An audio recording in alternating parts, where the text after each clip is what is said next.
और आपकी इजाज़त से हम प्रेस कॉन्फ्रेंस शुरू करें। Thank you.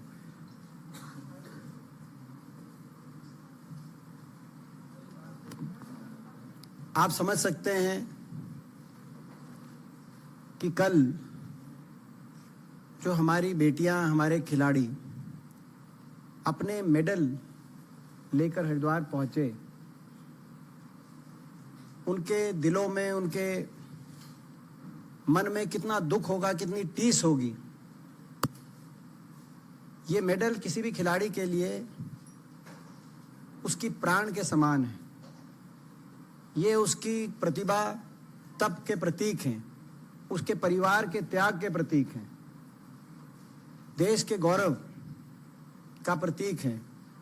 इन मेडल्स में उन खिलाड़ियों के अखाड़ों की मिट्टी की सुगंध आती है, उनकी पसीने की खुशबू इन मेडल्स में से आती।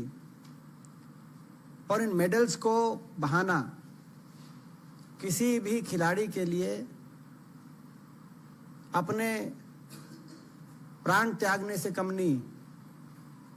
ऐसा दुखद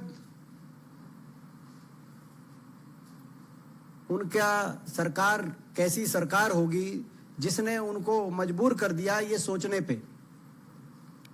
कितनी असंवेदनशील सरकार, निर्दयी सरकार, जुल्मी सरकार,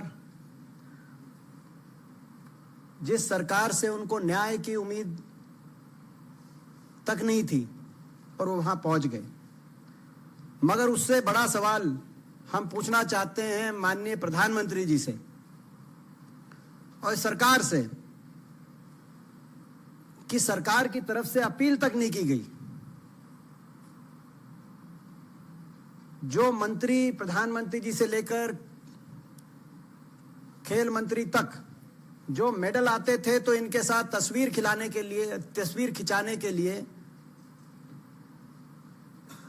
एक के बाद एक लाइन लगा देते थे, वो आज अपील तक नहीं करी उन्होंने। दुनिया में क्या संदेश गया आप अंदाजा लगा सकते हैं। उन्होंने ये भी नहीं कहा कि आपके साथ न्याय होगा, हम निष्पक्ष जांच कराएंगे, ऐसा मत करिए। यानी कि एक संदेश गया कि आपको तो खिलाड़ियों से ही नहीं, आपको तो इन मेडल से भी घृणा है।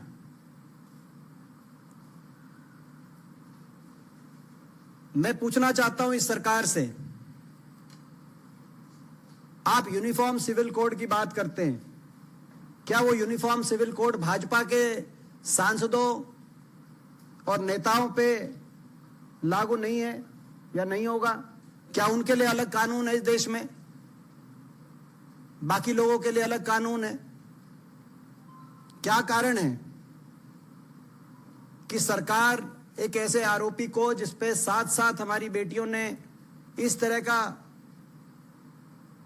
ऐसे गंभीर आरोप लगे हों, पूरी सरकार, भारतीय जनता पार्टी ऐसे आरोपी को बचाने के लिए अपनी पूरी मशीनरी झोंक रही हो? क्या कारण है कि ये केवल पहला उदाहरण भी नहीं है। भाजपा की इस तरह के चाल चलित चेहरे को हमने पहले भी देखा। हरियाणा के हमारे खेल मंत्री संदीप सिंह, उन पे इस तरह के आरोप लगे हुए हैं, लेकिन वो आज भी कैबिनेट में। और जब भी कभी कोई बात देश में इस तरह की आती है, हाथरस की बात हो, कठुआ की बात हो, हरियाणा में मंत्री संदीप सिंह पे लगे आरोपों की बात हो, या अभी बृजभूषण सांसद पे बात हो, क्यों एक पार्टी ऐसे आरोपियों को बचाने के लिए, का बचाव करने के लिए, एक राजनीतिक दल, नारा था इनका बेटी बचाओ बेटी पढ़ाओ, अब वो नारा खोखला सुनाई दे रहा है। और वो नारा अब लगता है कि नारे की परिभाषा अब हो गई है कि बेटी बचाओ और बेटी भाजपा के नेताओं से बचाओ। क्योंकि यदि अगर भाजपा के किसी नेता पे, पदाधिकारी पे गंभीर आरोप लगेंगे, किसी बेटी के साथ कोई गलत हरकत करने के, तो सरकार उन बेटियों को न्याय नहीं दिलवाएगी, सरकार उन बेटियों की नहीं सुनेगी। जहां हम प्रश्न पूछ रहे हैं कि प्रधानमंत्री जी ने अपील तक क्यों नहीं करी, खेल मंत्री ने अपील तक क्यों नहीं करी, सरकार ने अपील तक क्यों नहीं करी, वहां दूसरा पहलू यह है कि जो आरोपी है बृजभूषण सांसद, भाजपा सांसद, उनका एक बयान आया कि ये मेडल तो 15 रुपए में मिल जाते हैं, 15 रुपए में। अगर ऐसा है तो ये देश और कांग्रेस पार्टी जितने वो कहेंगे हम उतने रुपए उनको दे देते हैं, तैयार हैं, वो मेडल खरीद के दिखाए, ओलंपिक के मेडल। क्या कारण है कि आज देश की आजादी से अब तक 23 इंडिविजुअल मेडल आए, देश के 23 इंडिविजुअल मेडल। इन 23 इंडिविजुअल मेडल में से 11 अकेले हरियाणा प्रदेश के मेडल हैं। आज आप बेटियों के न्याय दिलाने के प्रश्न को राजनीतिक, प्रादेशिक, धर्म, जाति की परिभाषा से, दृष्टि से के आधार पर देख रहे हैं। ये देश, भारत देश वो देश है, हमारे देश की संस्कृति वो संस्कृति है। यहां हर बेटी की इज्जत पूरे देश की इज्जत है। यहां पे अपने दुश्मन की बहन बेटी को भी अपनी स्वयं की बहन बेटी के रूप में देखा जाता है। ये वो देश है। और किसी बेटी की इज्जत को किसी प्रदेश की, धर्म की, जाति की, भाषा की या राजनीति की दृष्टि से नहीं देखा जा सकता। और कोई बेटी अगर न्याय की गुहार करे, उसको न्याय दिलाना राज धर्म की परिभाषा है। ये वो देश, यही वो देश है। हम बीजेपी की सरकार को चेताना चाहते हैं, जहां पे नारी का, एक नारी के अपमान से महाभारत हुआ कुरुक्षेत्र में। आपने जब एक और संसद भवन का उद्घाटन हो रहा था, जिस तरीके से बेटियों को घसीट घसीट के दुनिया के सामने जो नजारा आपने दृश्य रखे, हम चेताना चाहते हैं आप देश की के धैर्य की परीक्षा और ना लें। दुखद है कि इस मामले को, जैसे मैंने कहा कि राजधर्म में बेटी की इज्जत सर्वोपरि है, लेकिन इस मामले को अलग अलग दृष्टि से देखा जा रहा है। आखिर हरियाणा से, अगर हरियाणा की बात करते हैं, क्या हरियाणा की बेटियों की इज्जत और हरियाणा की बेटियों को न्याय इस देश में नहीं मिलेगा? आखिर क्यों खिलाड़ियों से, मेडलों से ये इतनी घृणा कर रहे हैं? गौरवशाली इतिहास है हरियाणा प्रदेश का। बॉक्सिंग में मैं एक उदाहरण देना चाहता हूं। 23, जैसे मैंने कहा कि 23 हमारे देश के इंडिविजुअल मेडल आए आज तक, जिसमें 11 हरियाणा के आए, हरियाणा के खिलाड़ी लेके आए। हमें गर्व है इस बात पे। मगर वो हरियाणा खिलाड़ी नहीं थे, देश का तिरंगा हाथ में लेके मेडल लेके आए। जनगण मन की गूंज दुनिया के कोने कोने में गई। बॉक्सिंग पे मेडल बैठे हमारे आइकन देश के हमारे भाई विजेंद्र लेके आए। रेसलिंग, महिला रेसलिंग की पहली मेडल हमारी बहन साक्षी मलिक लेके आई। बैडमिंटन की पहला मेडल हमारी बहन हरियाणा साइना नेहवाल लेके आई। जेवलिन के पहले मेडल हमारे भाई नीरज चोपड़ा लेके आए। वेट लिफ्टिंग की पहली मेडल मलेश्वरी बहन यमुनानगर से हमारी बहन लेके आई। और हॉकी के भी जो मेडल हैं उसमें ज़्यादातर बड़ी संख्या में हरियाणा खिलाड़ी हर टीम में। और मैं इनको भी बताना चाहता हूं, ये जो खेलो इंडिया का ढोल पीट रहे हैं, 2 ओलंपिक खेल हुए हैं इनके शासनकाल में, 2016 में और 2020 में। 2 ओलंपिक खेलों में 8 इंडिविजुअल मेडल आए हैं। 8 में से 4 अकेले हरियाणा के खिलाड़ी लेके आए हैं, और जिसमें से 3 कुश्ती के खिलाड़ी, कुश्ती खेल से संबंधित हैं, अगर आप इनको कुछ मान ही नहीं रहे तो आपका तो खेलो इंडिया और जो आप मेडल्स के लिए ढोल बजा रहे हो, वो तो सारे नारे आज धरे के धरे रह गए। देश के दिल में बहुत दर्द है कि प्रधानमंत्री जी ने अपील तक करना ठीक नहीं समझा। ये कह सकते थे कि निष्पक्ष जांच होगी और न्याय मिलेगा। आप मेडल्स को यूं गंगा में बहाने के बारे में मत सोचिए। आप भी देश की बेटी हो, मगर इतने भी शब्द प्रधानमंत्री जी, खेल मंत्री जी या बीजेपी के किसी प्रवक्ता के मुंह से भी नहीं आए। ये अहंकार है, ये अहंकार की परिभाषा है। मैं अब इसी विषय पे हमारे भाई विजेंद्र जी, वो भी आपके बीच में अपने बाप के बात रखे, उसके बाद आपके प्रश्न हम लेंगे।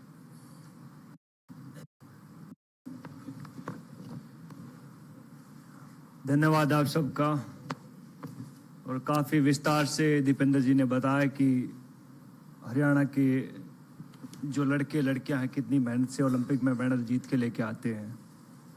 लेकिन जैसे मैंने कल न्यूज़ देखी कि हमारी बहनें साक्षी और विनेश फोगाट अपने मेडल गंगा नदी में बहाने जा रही हैं, तो मेरे को एकदम मोहम्मद अली साहब की याद आ गई। मोहम्मद अली साहब जो एक मशहूर मुक्केबाज रहे हैं, जिनको कैसिस क्ले के नाम से जाना जाता है।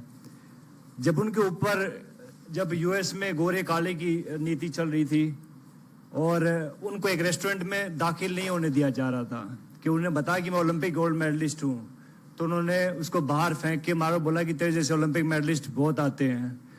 तो इस बात से आहत होके उसने अपना ओलंपिक मेडल ओहियो नदी में फेंक दिया था। और उसके बाद जो क्रांति आई थी पूरे यूएस में, और आप देख सकते हैं कि यूएस दुनिया का सबसे नंबर 1 मुल्क है, तो ऐसे लोगों की वजह से वहाँ के लोगों ने उन लोगों का साथ दिया कि भैया नहीं, रंग भेद नहीं है, हमें नहीं अलाउड है। लेकिन हमारे यहाँ उल्टा होता है। हमारे यहाँ जब हमारी बहनें ओलंपिक मेडल नदी में फेंकने जाती हैं तो वहाँ सबसे पहले उनका मजहब पूछा जाता है, हिंदू हैं या मुस्लिम हैं। चलो हिंदू हैं। फिर उनको कास्ट में बांट दिया जाता है, अच्छा तुम जाट हो, अच्छा ये वो है, ये वो है, ये वो है। तो बहुत सारी चीजें। फिर उसके बाद जो उनकी आईटी सेल एक्टिवेट हो जाती है, फिर बहुत सारे लोग आते हैं कि गंगा मैंने ट्विटर पे देखा है, बिकॉज आईटी सेल की जो टीमें होती हैं कि हम आपको यहाँ प्रभावित नहीं करने देंगे, इससे हमारी गंगा नदी दूषित हो जाती है। तो ये देखकर बहुत दुख होता। बहुत सारे लोगों को नहीं मालूम होता कि ओलंपिक होता क्या है। आप लोगों को भी नहीं मालूम होगा, बहुत सारे नेता लोग हैं उनको भी नहीं मालूम कि ओलंपिक होता क्या है। पहले जहां आप ट्रेनिंग कर रहे होते पहले वहां जीतना पड़ता है, जहां आप अखाड़े होते हैं वहां जीतना पड़ता है, नंबर 1 बनना पड़ता है उस वेट में। फिर जाके आपको डिस्ट्रिक्ट में ट्रायल होती है कि लाइक भैया मैं भिवानी का रिप्रेजेंट करता हूं तो मैं यहाँ पे ट्रायल दूंगा, वहाँ 4-5 अकेडमी और होती है, वहां जीतना पड़ता है। फिर जाके स्टेट में जीतना पड़ता है, फिर जाके नेशनल में जीतना पड़ता है, फिर जाके एशिया में जीतना पड़ता है, और फिर जाके ओलंपिक में जीतना पड़ता है, तब जाके ओलंपिक मेडल आता है। अभी कई लोग गुटखा खा के बात तो कर देते कि ओलंपिक मेडल है, हमारे पैसे भी दो, ये वो दो। तो भैया पहले भी हमने बात कही थी इस बात में कि भैया अगर सरकार चाहेगी तो हम कहते हैं कि वो पैसे भी दे देंगे उनको, अगर ज्यादा इनको दिक्कत है इस चीज से। लेकिन ऐसा बन के दिखाओ, आप ऐसा मेडल लेके दिखाओ, उसके बाद आप बात कीजिएगा। तो बड़ा आसान होता किसी के ऊपर उंगली उठाना। तो बहुत कहते हैं कि दुख होता, हमें बहुत गुस्सा भी आता है इस चीज से कि भैया हमारी बहनों का ये हाल इस सरकार ने कर दिया। इससे पहले मैं कई बार सोचता हूं कि अगर कांग्रेस के टाइम पे अगर ये सब चीजें होती तो क्या होता। अपने सवाल पूछे क्या होता। सबसे पहले आई थिंक उसको मिनिस्टर को हटाया जाता, जो भी उसका सदस्य है, जो जहां तक मुझे मेरी सोच है। बिकॉज मैंने राजनीति को जब तक समझ आई है तब तक मैंने बहुत देखा, कांग्रेस को बहुत करीब से देखा है, और अभी मैं बीजेपी को देख रहा हूँ तकरीबन 8-9 साल से। तो लेकिन बहुत चेंज है इन दोनों की पॉलिटिक्स में। तो सबसे पहले आई थिंक कांग्रेस उसको निकालते, उसके बाद कहते हैं कि सबसे पहले प्रधानमंत्री या स्पोर्ट्स मिनिस्टर उनसे बात करते, अपनी बहनों से बुलाते कि भैया हाँ दिक्कत क्या हुई, क्या परेशानी है। बहुत सारे लोग कभी कुछ बोलते रहते हैं, लेकिन हम उनके साथ थे, आगे भी हैं और आगे भी रहेंगे। तो मैं चाहूंगा कि विनेश और साक्षी को कहते कि आप लोग सब उनका साथ दें। मीडिया बहुत जरूरी है। आप लोग कहते कि संविधान का चौथा स्तंभ है, तो आप चाहूंगा कि उनको जो सही को सही दिखाएं, गलत को गलत दिखाएं। और मैं हमेशा उनके साथ हूं भैया, एक हरियाणवी होने के नाते, एक ओलंपिक मेडलिस्ट होने के नाते। और ये सब चीजें बिकॉज हरियाणा को हमने देखी है। हरियाणा में जब हुड्डा साहब की गवर्नमेंट आई थी तब ये शुरू हुआ था सब चीजें। उससे पहले कितने ओलंपिक मेडल आए थे भाई साहब? आपसे आने से पहले कितने ओलंपिक मेडल आए थे? बहुत कम आए थे। लेकिन जैसे वहां पे कांग्रेस की सरकार आई, हुड्डा साहब की सरकार आई, तब वहां पे कैश प्राइज मिलने शुरू हुए थे। 31,000, 51,000, 1,00,000 रुपए। और हमारे लिए बहुत अहम होता था वो 31,000, 21,000 और 15,000 की राशि बहुत अहम होती थी। तो रेवोल्यूशन होता है, चेंज होने में बहुत टाइम लगता है। और चेंज किया है, कांग्रेस ने किया भैया, हुड्डा साहब ने किया है। और अब सब लोग कहते हैं कि हरियाणा से बिलोंग करता तो मुंह बाट देखने लग रहे हैं वहां के, भैया हाँ कहाँ गई सरकार, कहाँ गई वो सरकार। तो भैया टाइम आता, हर एक चीज का टाइम होता है। तो वो कहते हैं कि बड़े बड़े लोग इस दुनिया में नहीं रहे, तो ये भी नहीं रहेंगे एक दिन। Just wait and watch. मैं इसमें एक आंकड़ा और देना चाहता हूं जो रह गया था। ये जो कह रहे थे, अगर ये मैंने इनके 2 ओलंपिक बताए, अगर ये आप पिछले 2000 यूपीए के टाइम से, जो ये कह रहे कि कांग्रेस के समय स्टार्ट हुआ, तब से लेकर और आज तक के ओलंपिक देखोगे, 17 इंडिविजुअल मेडल आए हैं भारत के।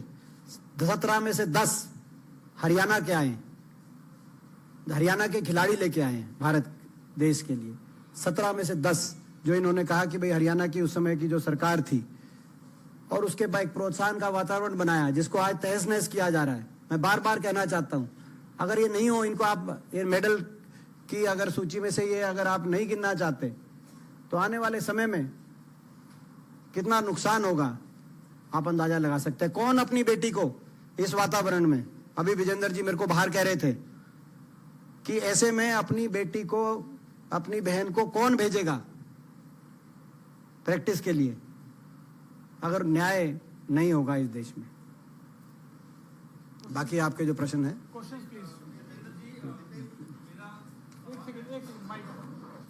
एक एक करके, कोई जल्दी नहीं, आज सारे सवाल ले लेंगे, कोई प्रॉब्लम नहीं। माइक आपका है नहीं शायद, माइक आ रहा माइक आ रहा है। मनोज जी, इसको मनोज, सॉरी, हाँ यस, हेलो। हाँ जी विवेक। दीपेंद्र जी, मेरा सवाल ये है कि आप लोग लगातार ये मांग कर रहे हैं कि ब्रजभूषण शरण सिंह की गिरफ्तारी होनी चाहिए और कड़ी से कड़ी कार्रवाई होनी चाहिए। ओलंपिक जीतने वाले जो खिलाड़ी थे वो गंगा में अपने मेडल्स भी बहाने चले गए, अब तक कोई कार्रवाई नहीं हुई है। अब आप लोगों को क्या उम्मीद लगता है, आप लोगों को क्या लगता है आगे क्या होने वाला है? देखिए, आप इस अगर पूरे मामले को शुरू से देखेंगे आपको उत्तर मिल जाएंगे। खिलाड़ियों ने आज से 4-4.5 महीने पहले, सबसे पहले वो बैठे जंतर मंतर पे और ये कहा कि हम मांग करते हैं और हम सरकार पे विश्वास व्यक्त करते हैं कि सरकार हमारे साथ न्याय करेगी। किसी भी विपक्षी पार्टी को या राजनीतिक दल को उस धरने पे खिलाड़ियों ने से आने से मना किया कि कोई नहीं आएगा, हमें सरकार पे विश्वास है, हम विश्वास व्यक्त करते हैं सरकार पे, सरकार राजधर्म निभाएगी, हम भी इस देश की नागरिक हैं। तब ये कहा गया कि केस दर्ज, तब ये कहा गया कि नाम आगे आए जो लड़कियां हैं। ये वो देश है कि कोई भी लड़की, ऐसा कोई भी बहन, कोई बेटी इस तरह के अगर आरोप, अपनी खुद की अस्मिता को दांव पे लगाकर ही इस तरह के आरोप कर, बहुत साहस का काम है, आसान काम नहीं है।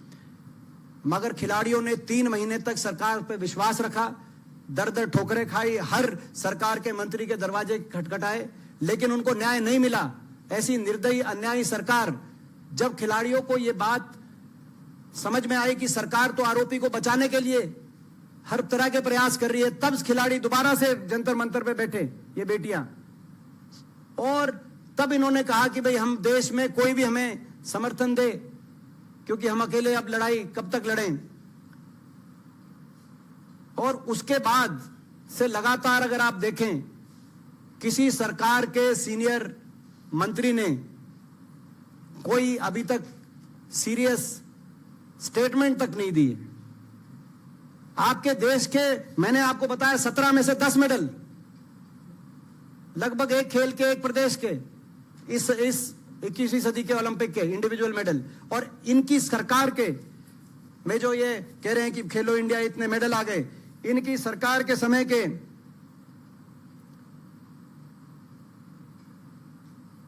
8 में से 4 मेडल। उनको कल बहाने के लिए जो पहुंच रहे थे खिलाड़ी, आपने उनको रोकने की अपील तक नहीं करी। यह भी नहीं कहा कि निष्पक्ष जांच, मैं जिम्मेदारी लेता हूं, निष्पक्ष जांच होगी। आपने, आपकी सरकार ने, तो आप तो इन खिलाड़ियों से ही नहीं, ये तो मेडल से घृणा आपकी सरकार कर रही है। तो आज नाउमीदी कहां तक पहुंच गई होगी खिलाड़ियों के दिलों में कि खिलाड़ी इस कदम के लिए मजबूर हुए। जैसे मैंने कहा, ये मेडल उनके लिए उनके बच्चों समान है, उनके प्राण समान है। 15-15 रुपए बताने वाले को जितना वो कहेंगे हम देने को तैयार है। वो मेडल खरीद के दिखाए ओलंपिक के, क्यों नहीं खरीद पा रहे मेडल? और आगे क्या जवाब देंगे हम अगली पीढ़ी को? तो ये मैं समझता हूं आज नाउमीदी तो निसंदेह इस स्तर तक पहुंची कि वो पहुंचे वहां। लेकिन आगे, आपने कहा कि आगे क्या होगा? आगे इस न्याय की लड़ाई में हम अपनी बेटियों के साथ हैं, देश उनके साथ है, कांग्रेस पार्टी भी साथ है, और पार्टी से ऊपर उठ के देश अपनी बेटियों के साथ है। जब तक न्याय नहीं मिलेगा तब तक उनका हम साथ देंगे। हाँ, हम अपील जरूर करना चाहते हैं कांग्रेस पार्टी की तरफ से भी कि ये मेडल किसी बृजभूषण की मेहरबानी से नहीं आए, ये इनकी मेहनत से आए, इनकी तप से, तपस्या से, इनकी प्रतिभा की वजह से, इनके माँ बाप के त्याग की वजह से ये मेडल आए हैं। वो हम ये अपनी बेटियों से जरूर कहना चाहते हैं, इस फैसले को, जैसे 5 दिन जो टला है, इस पे वो पूर्ण विचार करें, मेडल्स नहीं बहाए जाएं। और इस बात के लिए हम कांग्रेस पार्टी की तरफ से उनसे अपील करते हैं। कांग्रेस पार्टी उनकी लड़ाई न्याय मिलने तक, उनकी लड़ाई में उनके साथ।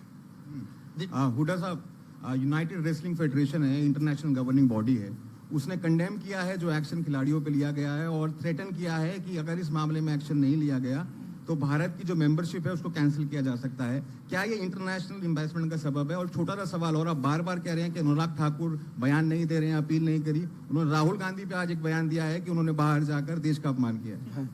देखिए, 2 प्रश्न है। पहला 2 पार्ट है आपके। पहला तो है जो यूनाइटेड वर्ल्ड रेसलिंग, और यूनाइटेड वर्ल्ड रेसलिंग के साथ साथ इंटरनेशनल ओलंपिक कमेटी की भी जो स्पोक्स पर्सन है, इंडियन एक्सप्रेस में वो भी आपने पढ़ा होगा, उन्होंने भी बहुत चिंता जताई है कि देश में क्या हो रहा है, कि किसी दुनिया के देश में खिलाड़ियों के साथ ऐसा नहीं।